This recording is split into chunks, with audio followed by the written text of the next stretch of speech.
இயேசு கிறிஸ்துவின் இணையற்ற நாமத்தில் என் அன்பின் வாழ்த்துக்கள்.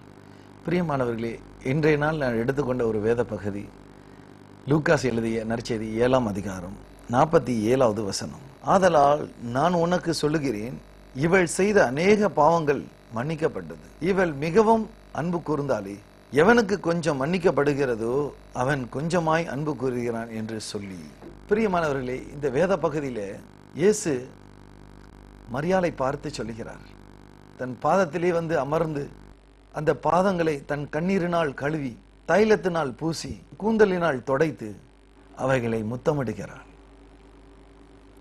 அந்த முத்தமிடும் காட்சியை பார்த்து இயேசு அங்கு இருக்கின்ற பரிசேயர்கள், சதுசேயர்கள் மற்றும் தம்முடைய சீடர்களை குறித்து அவர் சொல்லுகிறார். என்ன சொல்லுகிறார்? மிகவும் அன்பு கூர்ந்தாள் என்று. அன்பு கூர்ந்தாள் என்றால் ஒரு வகையில் நாம் ஏற்றுக்கொள்கிறோம். ஆனால் இயேசு இந்த பெண்மணியை பார்த்து மிகவும் அன்பு கூறுகிறாள் என்று சொல்கிறார். அதிகமாய் செய்கிறவர்களை மிகவும் என்றுதான் நாம் சொல்லுவோம். ஆனால் இந்த வேத பகுதியில இயேசு அந்த பெண்மணியை பார்த்து சொல்கிறார், மிகவும் அன்பு கூர்ந்தாள்.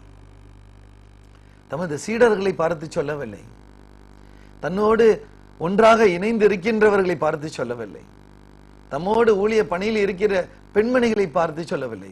மரியாளை என்னும் இந்த சகோதரியை பார்த்து சொல்கிறார், இவள் மிகவும் என் மீது அன்பு கூர்ந்தாள். அதற்கு முன்னால உள்ள வசனத்துல சொல்கிறது 45வது, நீர் என்னை முத்தம் செய்யவில்லை, இவளோ நான் உட்பிரவேசித்த முதல் என் பாதங்களை ஓயாமல் முத்தம் செய்கிறாள். நீர் இது என் தலையில் எண்ணெய் பூசவில்லை, இவளோ என் பாதங்களில் பரிமள தைலம் பூசினாள். பிரியமானவர்களே, இயேசு இங்கு குறிப்பிடுகிறார், நீர் என்னை முத்தம் செய்யவில்லை என்று சொல்கிறார். ஆனா அந்த பெண்மணியை பார்த்து சொல்கிறார், இவ மிகவும் என் மீது அன்பு கூர்ந்தாள் என்று சொல்கிறார். தேவன் மீது நாம் அன்பு கூறும் பொழுது அவர் மிகவும் பிரியப்படுகிறார், அவர் ஆனந்தம் கொள்கிறார், அவர் மகிழ்ச்சி அடைகிறார். ஆகவேதான் இந்த பெண்மணியை பார்த்து இவர் அங்கு இருக்கிற ஒவ்வொருவருக்கும் சாட்சியாய் சொல்கிறார். ஒரு சில பேர் அங்கு இருந்தவர்கள் நினைத்திருப்பார்கள், என்ன இந்த பெண்மணி ஓ என்று கண்ணீர் விட்டு அழுதுகிறாள், இவர்களுடைய கூந்தலால் தொடைக்கிறாள், நறுமண தைலத்தினால் பூசுகிறாள், பிறகு முத்தமிடுகிறாளே என்று சொல்லி அசட்டையாக எண்ணியிருப்பார்கள். ஆனால் நம் தேவனாய கர்த்தரோ அதை அசட்டையாக எண்ணாதபடி அன்பின் தேவன் அந்த அன்பை அங்கீகரித்து இவள் எனக்கு மிகவும் அன்பு செய்தாள் என்று சொல்கிறார். சற்று அந்த வசனத்துக்குள்ள நம்ம கொஞ்சம் ஆழத்துக்குள்ள போனுங்கன்னா அவர் சொல்லுகிறார், மிகவும் அன்பு கூர்ந்தாள். அதற்கு 45வது வசனம் சொல்கிறது, நீர் என்னை முத்தம் செய்யவில்லை என்று என்கிறார். அந்த வீட்டுக்கு விருந்துக்கு அழைத்தவர் அவரை முத்தம் செய்யவில்லை. அந்த வீட்டுக்கு விருந்து சாப்பாட்டுக்கு அழைத்தவர்கள் அவரை முத்தம் செய்ய மறந்து விட்டார்கள்.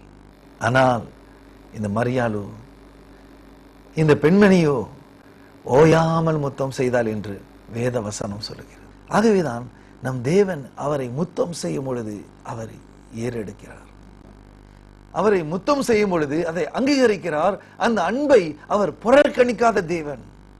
எத்தனை பாவங்கள் செய்தாலும், எவ்வளவோ பாவங்கள் செய்தாலும், எத்தனை கொடூரமான பாவங்கள் செய்தாலும் அவருடைய அன்பு பாதத்துக்கு போய் அவரை முத்தமிட்டு அவரை தொழுது கொள்ளும் போதெல்லாம் தேவன் சமீபமாயிருக்கிறார். அது மாத்திரமல்ல, அந்த வசனம் சொல்கிறது, நீர் என்னை முத்தம் செய்யவில்லை. நம் மீது ஆண்டவருக்கு ஒரு குறை இருக்கிறது, நீங்களும் நானும் அவரை முத்தம் செய்தோமா? எப்படி முத்தம் செய்வது? நீங்கள் நினைக்கலாம், எப்படி முத்தம் செய்வது? அவர் பரலோகத்தில் இருக்கிறார், நாம் பூலோகத்தில் இருக்கிறோம். அவர் ஆவியாக தானே இருக்கிறார், எப்படி முத்தம்? உங்கள் ஜெப அறையிலே நீங்கள் அவரோடு உலாவுவது, அவரோடு பேசுவது மாத்திரமல்ல, அவரை கட்டி முத்தம் கொடுப்பது. உங்களுடைய ஜெப அறைக்குள்ள நீங்கள் அவரை முத்தம் கொடுக்க வேண்டும். அவருடைய பாதத்தில் அமர்ந்திருந்து அவரை ஓயாமல் முத்தம் கொடுக்க வேண்டும். அவருடைய வேத வசனங்களை படித்தவாறே அந்த வேதத்துக்கு முத்தம் கொடுக்க வேண்டும். அவருடைய அன்பிலே அந்நியோனி ஐக்கியம் பட்டிருக்க வேண்டும். நீங்கள் அந்நியோனி ஐக்கியம் பட்டு அவரை ஓயாமல் நீங்கள் முத்தம் செய்யும் பொழுதெல்லாம் அவள் எனக்கு மிகவும் அன்பு கூர்ந்தாள் என்று நம்மை பார்த்து சொல்வார். எவ்வளவு நேசிக்கிற ஒரு தந்தை பாருங்கள், எவ்வளவு அந்த அன்புக்கு ஏங்குகிற தேவன் என்று பாருங்கள். ஆகவேதான் இந்த முதல் வசனத்துல சொன்னது போல, நீர் எனக்கு அன்பு செய்யவில்லை, நீர் எனக்கு முத்தம் கொடுக்கவில்லை என்று தேவன் அதை கண்டிப்பாய் சொல்லுகிறார். அப்ப பாருங்க, தேவனை ஒரு அன்பு செலுத்தும் பொழுது, தேவனை நாம் முத்தம் கொடுக்கும் பொழுது, தேவன் எவ்வாறாக அதை விரும்புகிறார், எவ்வாறாக அங்கீகரிக்கிறார், எவ்வாறாக நமக்கு பதில் கொடுத்து அதை உண்மை என்று, அதை சத்தியம் என்று அதை வெளிப்படுத்துகிறார். ஒரு பெண்மணி வந்தால், அவருடைய கூந்தலை தொடைத்தால், கண்ணீர் நனைத்து தொடைத்து பரிமளம் தைலம் பூசி முத்தமிட்டாள். ஆனால் இந்த சுவிசேஷம் உலகம் எங்கும் பிரசங்கிக்கப்படுகிறது. இந்த சுவிசேஷம் உலகம் எங்கும் வாசிக்கப்படுகிறது. எத்தனை ஒரு இன்பமான ஒரு வாசகத்தை வாசிக்க கேட்கிறோம் பாருங்க. தேவன் அதை அசட்டையாக எண்ணவில்லை. தேவனை பிரியத்தோடு அவரை தழுவும் பொழுதெல்லாம், தேவனை பிரியத்தோடு அவரை கட்டி அரவணைக்கும் போதெல்லாம் தேவன் அதை விரும்புகிறார், அவருடைய நேசத்தை வெளிப்படுத்துகிறார். நாம் கூட நம்மளுடைய பிள்ளைகளை ரொம்ப நேசிச்சா, சிறிய குழந்தைகளை பார்க்கும் பொழுது தங்களால பொறுத்திருக்க முடியாம ஓடோடி போய் அந்த பிள்ளையை தூக்கி அரவணைத்து முத்தம் கொடுத்து, ஒரு சிலர் அதிகமாக முத்தம் கொடுப்பதை காட்டிலும் அதை கடித்து விடுவார்கள். ஏன் என்றால், நான் அந்த அளவுக்கு நான் அந்த பிள்ளையை நேசிக்கிறேன் என்று சொல்வார்கள். இந்த பெண்மணி இயேசுவை அந்த அளவுக்கு நேசித்து அவருடைய பாதங்களிலே கடந்து, அவருடைய பாதங்களிலே முத்தம் செய்து இயேசுவை நேசித்தார். ஆகவேதான் இயேசு சொல்கிறார், இவள் மிகவும் அன்பு கூர்ந்தார். இயேசு மிகவும் அன்பு கூறுவதை அங்கீகரிக்கிற தேவன். இந்த உலகத்துல நீங்க எதை நீங்கள் அன்பு செலுத்தினாலும் இயேசுவுக்கு அன்பு செலுத்துவதை போல இருக்காது. காரணம், இயேசு ஆவியாயிருக்கிறார். இயேசு நமக்கு ஜீவனை கொடுத்த ரட்சித்த தேவன் மட்டுமல்ல, நம்மை அவர் அரவணைக்கிற தேவன், நம் பாவங்கள் எல்லாம் கழுவின தேவன். அதை மாத்திரம் நாம் செய்த பாவங்களை எல்லாத்தையும் அவரை மன்னித்து மறந்து நம்மை நேசிக்கிற தேவன். ஆகவேதான் இந்த காலை பொழுது இந்த வசனத்தை கேட்டுக்கொண்டிருக்கிற நீங்கள் இன்றைக்கு ஜெபித்தீர்களா? ஜெபம் செய்தீர்களா? அவரை நேசித்தேன் என்று சொன்னீர்களா? தேவனே, நான் உம்மை நேசிக்கிறேன் ஆண்டவரே, தேவனே, நான் உம்மை அன்பு செலுத்துகிறேன் தேவனே, Lord I love you Lord என்று சொன்னீர்களா? உம்மை நேசிக்கிறேனே என்று சொன்னீர்களா? உம்மை அன்பு செலுத்துகிறேனே என்று சொன்னீர்களா? நம் தேவன் நாம் செலுத்தும் அன்பை அவர் அன்போடு காத்து கொண்டிருக்கிறார்.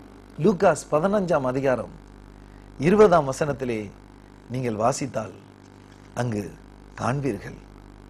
என்ன செய்கிறது? ஊதாரி மைந்தன் மனம் திரும்பி வரும் பொழுது அந்த வசனம் சொல்லுகிறது, எழுந்து புறப்பட்டு தன் தகப்பனிடத்தில் வந்தான்.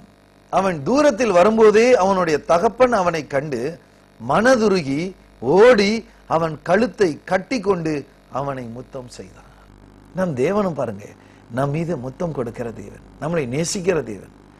நாம் பாவத்தோடு அதை மனம் திரும்பி அந்த தேவனிடம் நாம் சேரும் பொழுது அவர் கட்டி அரவணைத்து அந்த பாவங்களை உதறிவிட்டு, நம் பாவி என்று நம்மளை புறக்கணிக்காமல் நம்மளை நேசித்து நம்மளை கட்டி அரவணைத்து முத்தம் கொடுக்கிற தேவன். எவ்வளவு அவருடைய நேசத்தை பாருங்க. ஆகவேதான் இந்த பெண்மணி சரியான சந்தர்ப்பத்தை பயன்படுத்தி இயேசுவோடைய பாதத்தை அமர்ந்திருந்து அதை முத்தம் செய்தார். இதைதான் சாலமோன் ஞானி சொல்கிறார். சாலமோன் உன்னத பாட்டு 1 அதிகாரம் 2ஆம் வசனத்திலே, அவர் தமது வாயின் முத்தங்களால் என்னை முத்தமிடுவாராக, உமது நேசம் திராட்சை ரச பாக்கிலும் இன்பமானது, அவர் என்னை முத்தமிடுவாராக என்று சொல்கிறார். இயேசு நம்மளை எவ்வளவு நேசித்து நம்மளை அவர் முத்தமிட்டு அழைக்கிற தேவன். அந்த வசனத்தை பாருங்க, அவரை எப்படி அப்படியே முத்தமிடுற அளவிற்கு அந்த காட்சிக்கு கொண்டு வருகிறார் சாலமோன் ஞானி. அவருடைய இந்த பாடல்லே 2வது வசனத்துல அந்த கீ வரி சொல்கிறது, திராட்சை ரசம் பாக்கிலும் உமது நேசம் இன்பமானது. ஆகவேதான் நாம் இந்த பாடலை கேட்டிருக்கிறோம். திராட்சை ரசம் பார்க்கிலும் உம் அன்பு இனிமையானது. அவருடைய அன்பு இனிமையானது. திராட்சை ரசத்தை பார்க்கலாம் அவருடைய அன்பு இனிமையானது. ஆனாலும் ஒருவர் அவரை முத்தம் செய்தார். என்ன முத்தம்? அது பாவ முத்தம் என்று வேதம் சொல்கிறது. மத்தேயு 26ஆம் அதிகாரம் 48வது வசனத்திலே நீங்கள் வாசித்தால் நீங்கள் கண்டு கொள்வீர்கள். அந்த வசனத்துல யூதாஸ் அவருடைய கன்னத்தில் முத்தமிட்டு அவரை காட்டி கொடுத்து விட்டான். இயேசு அவரால் அதை பொறுத்து கொள்ள முடியவில்லை. என்னை முத்தமிட்டு காட்டி கொடுத்தாயே என்று அவர் சொல்லும் அளவிற்கு அந்த முத்தத்தினால் இயேசுவை காட்டி கொடுத்து விட்டார். பிரியமானவர்களே, நீங்களும் நானும் அவருடைய பாதத்தில் அமர்ந்திருந்து ஜெபிக்கிறோம். அவருடைய பாதத்திலே ஓயாமல் முத்தம் செய்து அவரை நோக்கி பார்க்கிறோம். அவருடைய பாடுகளை நினைவு கூர்ந்து கண்ணீர் விட்டு முத்தம் செய்து நம் மனம் வருந்துகிறோம், உண்மைதான். ஆனால் சில சமயங்களிலே யூதாசை போன்று நாமும் ஒரு வகையில நாம் ஆண்டவரை முத்தம் செய்து பிறகு பாவ வழியில் வாழ்ந்து கொண்டு இருப்போமானால் யூதாசை போல நீங்களும் நானும் அந்த பாவ முத்தமாக இருக்கும் என்று ஆண்டவர் இன்றைக்கு நமக்கு ஒரு எச்சரிப்பு கொடுக்கிறார். நீ எனக்கு பாவ முத்தம் கொடுக்காதே, இதோ அந்த மரியாளை போல அந்த பெண்மணியை போல அவருடைய பாதத்துல அமர்ந்திருந்து ஓயாமல் முத்தம் கொடு, மிகவும் என்னை அன்பு கூர்ந்தாள் என்று இயேசு உங்களையும் என்னையும் பார்த்து சொல்வார். பிரியமானவர்களே, இந்த வசனத்தை நீங்கள் ஆராய்ந்து பாருங்கள். இயேசு அந்த பாவ முத்தத்தை ஏற்றுக்கொள்ள மாட்டார். ஆகவே பிரியமானவர்களே, அந்த இயேசு நேசிக்கிற அந்த அன்பை ஏற்றுக்கொள்வோம். அவருடைய அன்புக்குள்ள நம்ம கடந்து போவோம். இனி பாவம் செய்யாத அந்த பரிசுத்த முத்தத்தோடு அவர் கிட்டி சேர்வோம் என்று நாம் ஆண்டவரை நோக்கி பார்ப்போம். தேவனே, என் மீது அன்புள்ள தேவனே, நான் உம்மை நேசிக்கிறேன் என்று சொல்லுவோம். அவருடைய பாதத்தில் முத்தமிடுங்க. இனி பாவம் செய்யாத பரிசுத்த முத்தத்தோடு முத்தமிடுவோம். ஆண்டவரை நோக்கி பார்ப்போமா? கண்களை மூடி ஜெபிப்போம். அன்பான தேவா, அருமை ரட்சகரே, இந்த காலை வேலைக்காய் ஸ்தோத்திரம் ஆண்டவரே.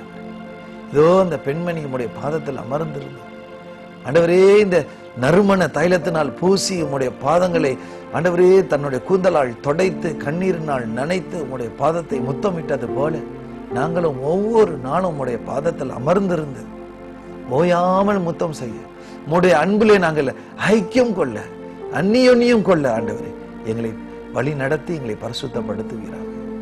ஒவ்வொரு நாளும் உடைய கிருபையினால் எங்களை நடத்துகிறார். உடைய தேவ கிருபை எங்களை சூழ்ந்து கொள்ளட்டும். இதோ ஆண்டவரே, யூதாசை போன்ற பாவம் செய்து நாங்கள் காட்டி கொடுக்கிறவர்களாய் இல்லாதபடி பரிசுத்தத்தோடு முத்தம் செய்ய உதவி செய்வீராக.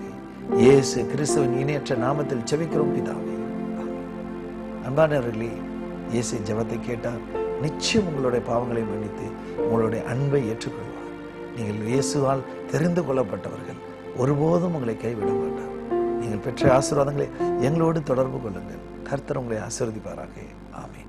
அன்பானவர்களே, எங்கள் ஊழியத்தின் வாயிலாக மாதந்தோறும் எழுப்புதல் நற்செய்தி கூட்டங்கள், முழு இரவு ஜெபங்கள், வாலிபர் நற்செய்தி கூட்டங்கள் மற்றும் வெள்ளிதோறும் உபவாச கூட்டங்களும் நடைபெறுகிறது. உங்கள் ஜெப தேவைகளுக்கும் மேலும் ஆலோசனைகளுக்கும் நீங்கள் எங்களோடு தொடர்பு கொள்ள வேண்டிய முகவரி: சுவிசேஷகர் சகோதரன் ஆல்பர்ட், தொலைபேசி எண் 00055151414125, இமெயில் albert@gmail.com.